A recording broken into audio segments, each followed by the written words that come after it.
Have you ever felt your stress levels rise just thinking about dealing with a difficult coworker? You're not alone. Many people face this challenge every day. But what if you could handle these situations smoothly and keep your stress in check? So, before we get into how to deal with difficult coworkers, we should probably talk a bit about why some people act up at work in the first place. A lot of times stuff from their personal life bleeds over. Like if they're stressed about money problems at home or issues with their family, that negative energy can carry over into the office with them. People can also get super insecure about their job. Maybe they're worried about their position or if they have what it takes to keep advancing here. That kind of doubt in themselves can cause them to lash out at others. And some folks just aren't great at communicating their feelings in a healthy way. If you understand where behaviors might be coming from, it can help you have more empathy for what they're going through. Instead of reacting angrily, try seeing it from their perspective so you can find real solutions to the problem together. Knowing the possible root causes allows for a more positive interaction. The following actionable strategies can help manage and improve interactions with difficult colleagues. Strategy 1. Maintain composure. It is natural to react emotionally, but staying calm and collected is key. Take deep breaths, pause before responding, and remove yourself if needed to gather thoughts. Strategy 2. Set clear boundaries. Setting boundaries is essential. If a coworker's behavior is impacting your work or well-being, it's okay to set clear, respectful boundaries. For example, you can say, "I understand your concern, but I need to focus on my work right now. Can we discuss this later?" Strategy 3. Use I statements. Express feelings without accusation by saying "I feel" instead of accusatory statements. Here are some examples of I statements. I feel overwhelmed when deadlines are missed because it affects our entire team's schedule. I am concerned about the quality of our work when we don't communicate clearly about project details. I notice that I have a harder time concentrating when there is a lot of noise in the office. I find it challenging to complete my tasks on time when I don't receive the information I need. I have been feeling stressed about our project's progress and would like to discuss how we can improve our workflow. I feel more confident about our meetings when there is a clear agenda and everyone has a chance to contribute. I am worried that we might miss our targets if we don't align our efforts better. I feel that I needed detailed feedback on my work to ensure I am meeting expectations. I feel that our team could benefit from more regular check-ins to stay on track with our goals. I am concerned about the negative atmosphere in our office and would like to work together to improve it.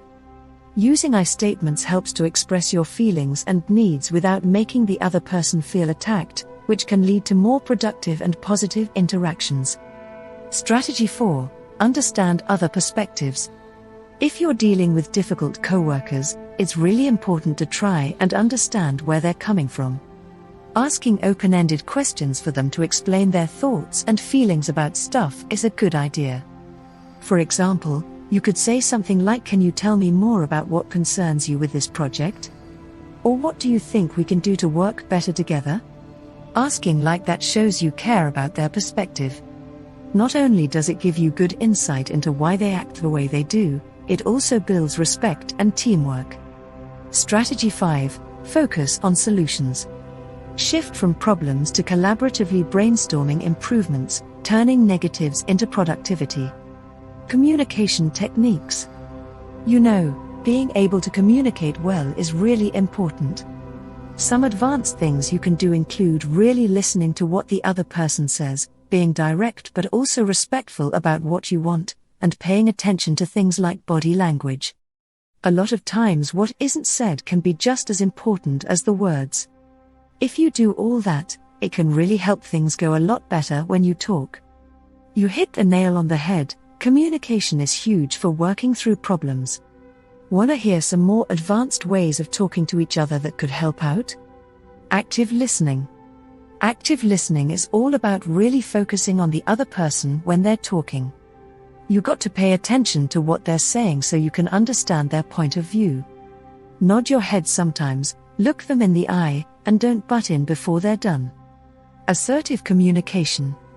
Assertive communication is speaking up for yourself while also respecting others. Express what you think and feel, but do it with confidence without being rude. It's important to stand up for what you want and need, but also care about where the other person is coming from. You have to find that balance. Non-verbal cues.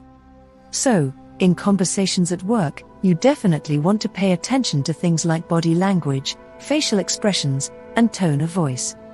Those non-verbal cues can tell you a lot about what someone may really be thinking or feeling, even more than the actual words they use. When to seek help. Sometimes, no matter how hard you try, a situation just doesn't seem to get any better. That's when it's important to know when you may need to ask for some help. One thing you can do is talk to your manager or supervisor if something is really affecting your work and productivity or how well your team works together. You'll want to present it professionally and focus on those impacts. For more serious issues like harassment or discrimination, go to HR. They're trained to handle those types of sensitive situations privately and properly. Building a positive work environment. Finally, we should talk about creating a positive work environment overall.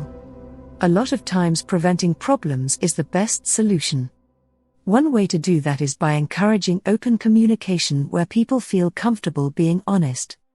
You can also do team-building activities to strengthen relationships and teamwork. And it's good to lead by your own example by showing positive behavior and how to effectively resolve conflicts yourself. Dealing with difficult coworkers is never easy, but if you have the right strategies and mindset, you can transform challenges into chances to grow and work together better. Remember to stay calm, set some limits, have clear communication, and get help when you need. Thank you for watching. If you found this video helpful, give it a thumbs up and subscribe to our channel for more content like this. Share your experiences and tips in the comments below. We'd love to hear from you.